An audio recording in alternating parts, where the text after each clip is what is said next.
What's going on, family? This is Scrapbook Boxing, Museum of the Forgotten Fisticuffs series. April 15th, 1985, one of the greatest middleweight championship bouts of all time would take place at Caesar's Palace, Las Vegas, Nevada.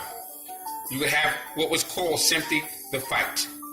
Marvelous Marvin Hagler versus Thomas the Hitman Hearns. Marvin Hagler was born May 23, 1952 in Newark, New Jersey. He later resided in Bronx, Massachusetts.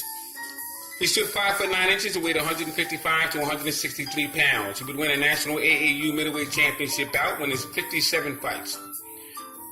He won that bout in 1973. He was managed and trained by Goody and Pat Petronelli. He would win 62 fights, 3 losses, with 52 by the knockout route. He would fight fighters such as Benny Briscoe, August 24th, 1978, Thomas the Hitman Hearns, April 15th, 1985, Roberto Duran, John the Beast Mugabe, Bobby Boogaloo Watts, January 13th, 1976, Willie the Worm Monroe, March 9th, 1976, Sugar Ray Leonard, April 6th, 1987, Sugar Ray Seals, November 26th, 1974, Vito Antuofermo, November 30th, 1979, Alan Mentor, September 29th, 1980, and this is when he would win the undisputed middleweight championship of the world. Thomas the Hitman Hearns was born October 18th, 1958, Memphis, Tennessee. He later resides in Detroit, Michigan. He stood 6 foot inches and weighed 144 to 191 pounds. Now, he'd be trained and handled by Emmanuel Stewart and Kronk Jim. He would have a fighting record of 61 wins, 5 losses, with 1 draw, with 48 by the knockout route. He would fight fighters such as Angel Espada for the USBA welterweight championship, Jose Pepino Cuevas, WBA welterweight title. He would face Randy Shields, WBA. He would actually defend that WBA that he won from Pepino Cuevas with a redemption because he would lose to Randy Shields and the amateurs. He would face Sugar Ray Leonard for the WBA WBC welterweight championship bout in 1981. He would face Roberto Duran for the WBC light middleweight championship bout, and he would knock him out in 2 rounds. Vicious right hand. He would face James Shuler, one of the greatest amateur fighters of all times, for the NABF middleweight championship bout, and he would starch him in 1 round. That would be on the undercard of Marvelous Marvin Hagler and John the Beast Mugabe. He would face Dennis Andres for the WBC light heavyweight championship bout, James the Heat Kinchin for the WBO super middleweight championship bout, Sugar Ray Leonard for the WBO super middleweight championship bout. He would face Andrew Maynard for the cruiserweight championship, and he would defeat him. Fascinating fighter was Thomas the Hitman Hearns. Now, he would face Marvelous Marvin Hagler, April 15th, 1985, for the WBC, WBA, and the IBF middleweight championship bout. Now, at the press conference that took place January 28th, 1985, Thomas the Hitman Hearns looked right at Marvin Hagler and said to him, this would go in 3 rounds. Now, Marvin Hagler would have a handkerchief in each ear. He didn't want to hear anything he had to say. Like I said, this fight took place at Caesar's Palace. It was promoted by Top Rank Promotions, Bob Allen. The inspector would be Kenny Bayless. He is now one of the top referees today. Mark Raptor, who was the other inspector. He's the commissioner. Now, this fight would go inside with a long list of great middleweight championship bouts. Tony Zale versus Rocky Graziano. Sugar Ray Robinson versus Jake LaMotta. Mickey Walker versus Harry Greb. Gene Foreman versus Sugar Ray Robinson. Stanley Ketchel versus Billy Padkey. A long list of great middleweight bouts. But this would be one of the greatest middleweight bouts outside of Tony Zale and Rocky Graziano. Now, Hagler would be 30 years old, Hearns would be 26. Hagler had 5 foot 9 inches in height. Hearns had 6 foot 1 inches in height. Hagler had 75-inch reach. Hearns had a 78-inch reach. Referee would be Richard Steele. Ring announcer Chuck Hall.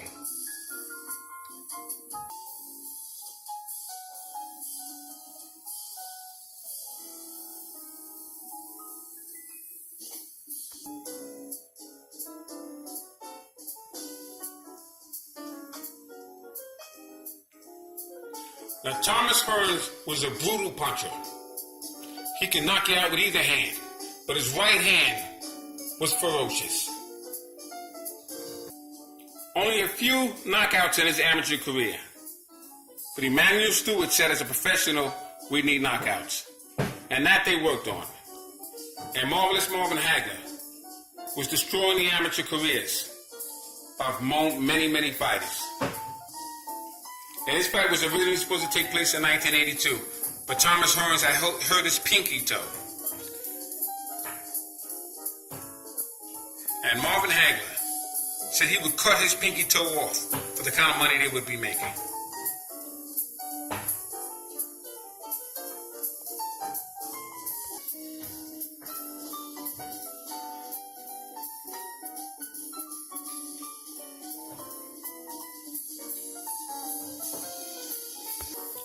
Now, Thomas Hearns would win a 1984 Fighter of the Year award.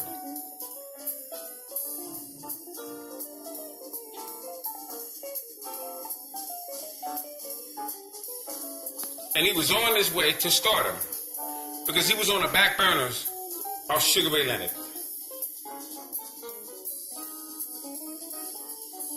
But in 1984, Sugar Ray Leonard would come out of retirement and fight a fighter by the name of Kevin Howard. And he would be dropped, but he would stop Kevin Howard in the 8th round. And he would permanently retire temporarily.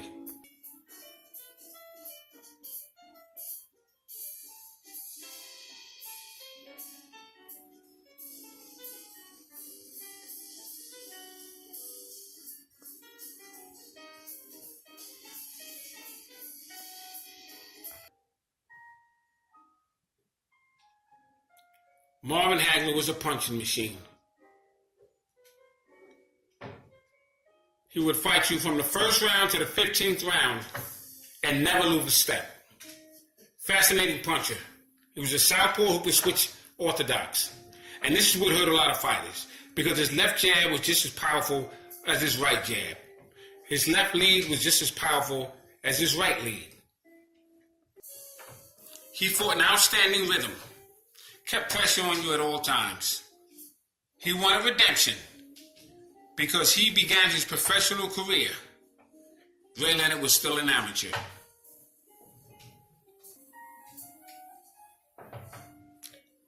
Marvin Hagler was kind enough to autograph this photo for me. And I really appreciated it. This was back in 1987, right before he would lose to Sugar Ray Leonard.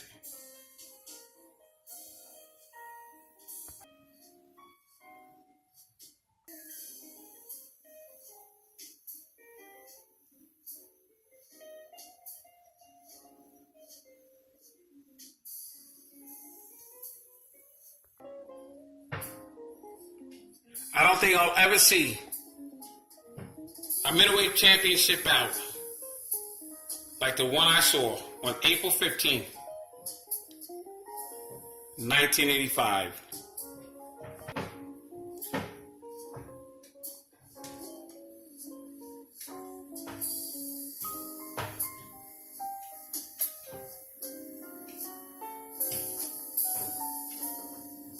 Outstanding middleweight championship bout.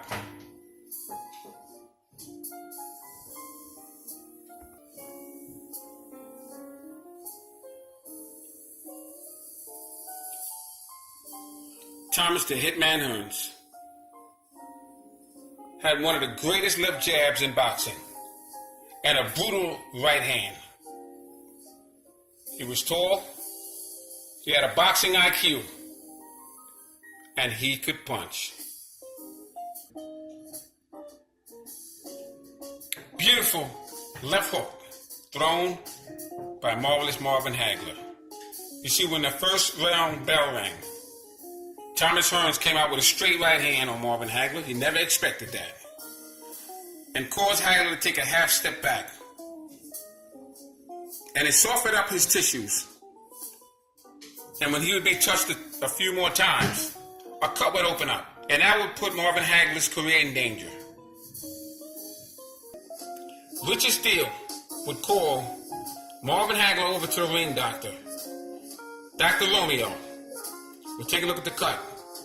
He immediately told him, without even asking Hagler, the cut is not bothering his eyesight, let it go. You see, a lot of people had money on that fight. Detroit sold their life insurance policies and their mortgages. They put it all up on Thomas Hearns because they knew they would never see a fight like this again. And Thomas Hearns represented Detroit. He had the key to that city. And they knew they were in for a war. As you can see here, Larry Holmes in the front row. All the celebrities were out that night. I myself was in the 25th row. And it was one of the greatest moments of my life. Now I want you to take a look at a quote from Thomas Hearns. The reason why I started out slugging is because I had to. That was a quote from Thomas Hearns.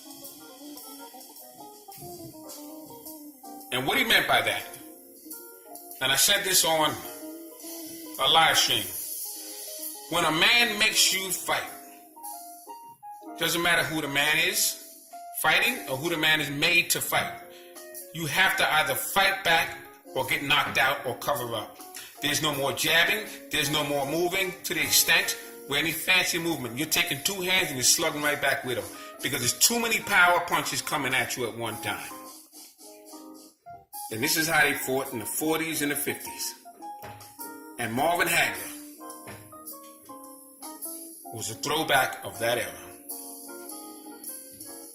And you had hundreds of fighters like Marvin Hagler, mindset, hunger, a point to prove. Would never let anybody take his soul or his character. Wasn't in it for the money at the moment of impact. He was in it because someone tried to take something he had, and he would never let that happen. No, they don't fight like that anymore. But you don't have two fighters getting in the same ring at the same time like that anymore. It's Thomas Hearns and marvelous Marvin Hagler. This is why you cannot compare today's fighters with yesteryear. Different era, different time, different attitude. When men were men, fighters were fighters. Perfect example.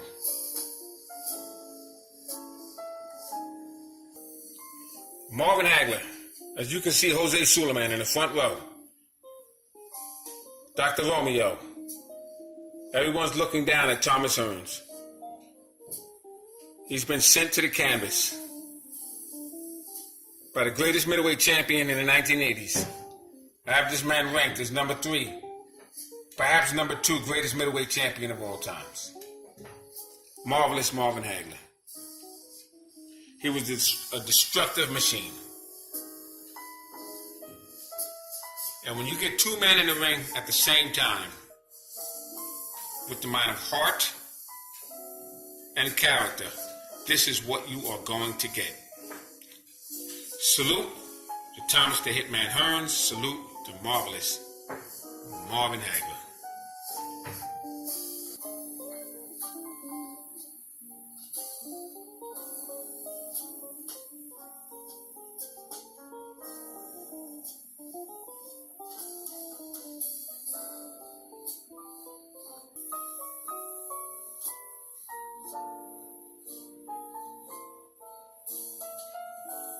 Two of the greatest fighters of all times.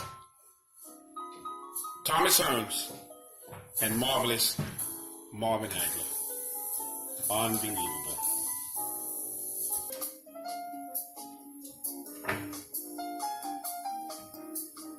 Tony Zale, Rocky Graziano. Chicago, July 16th, 1947. For the middleweight championship of the world, the winner was Rocky Graziano by knockout in the 6th round. He would take out middleweight champion Tony Zale.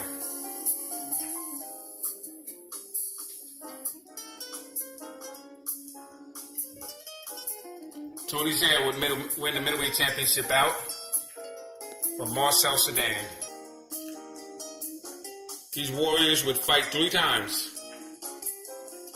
Zaire would win 2, Graziano would win 1.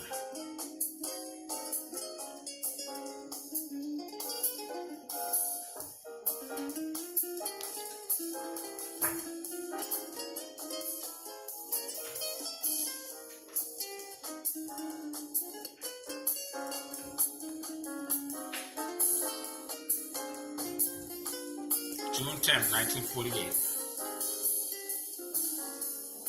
This fight will be taking place in Newark, New Jersey.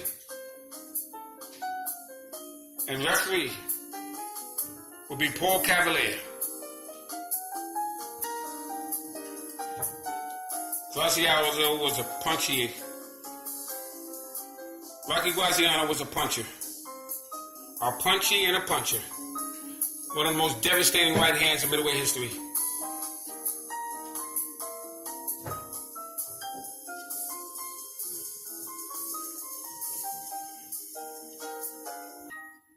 Tony Zale. They called him the Man of Steel.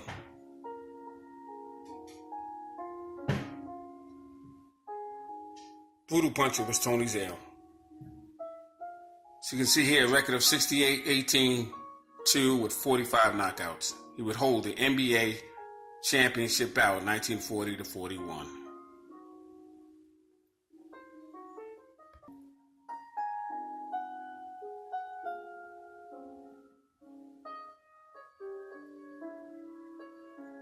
Hard punching Tony Zale.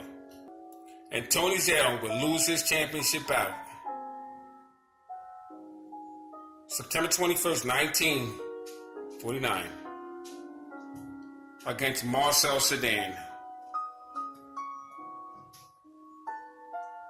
Sedan would lose his title to Jake LaMotta, Raging Bull.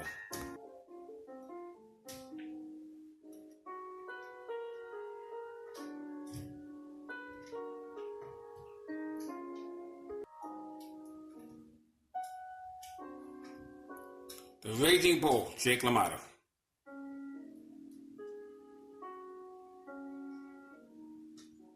Top 10 greatest middleweight champion of all times. One of the other great middleweight championship bouts would be between Sugar Ray Robinson and Jake LaMotta. February 14th.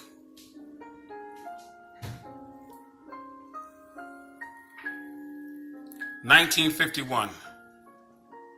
They called it the St. Valentine's Day Massacre. Beautiful fight. Robinson would knock out Jake LaMotta in the 13th round and become the middleweight championship title holder of the world. Now he already had the welterweight championship strapped when he defeated Tommy Bell in 1946.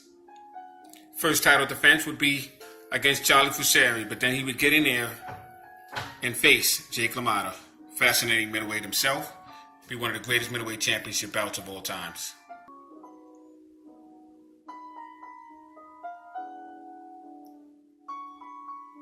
The great Sugar Ray Robinson. You have Carlos Monzon. Fascinating middleweight himself. Hagler was chasing Monzon's record.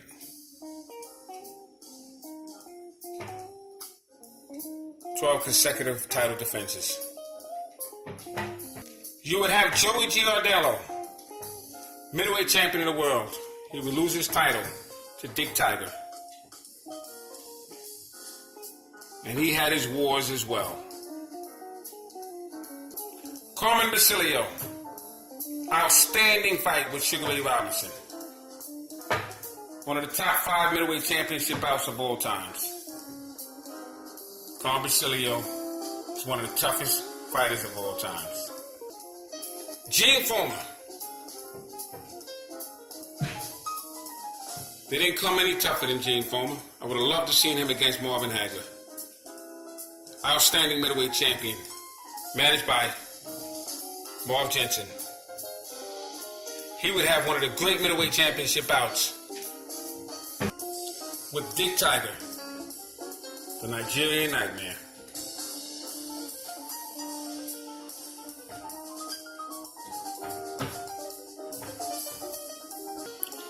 Emil Griffith, phenomenal middleweight champion. He was a champion 5 times. 2-time welterweight, 3-time middleweight. Outstanding middleweight champion of the world. Perhaps Marvin Hagler. As I said, top 3. Arguably top 2 greatest middleweight champion of all times. Mike the Body Snatcher McCallum. Phenomenal middleweight champion. Didn't reign that long, but he could fight. Julian the Hawk Jackson. He was a better junior middleweight than he was a middleweight. But he can crack. One of the hardest punches in those divisions of all times.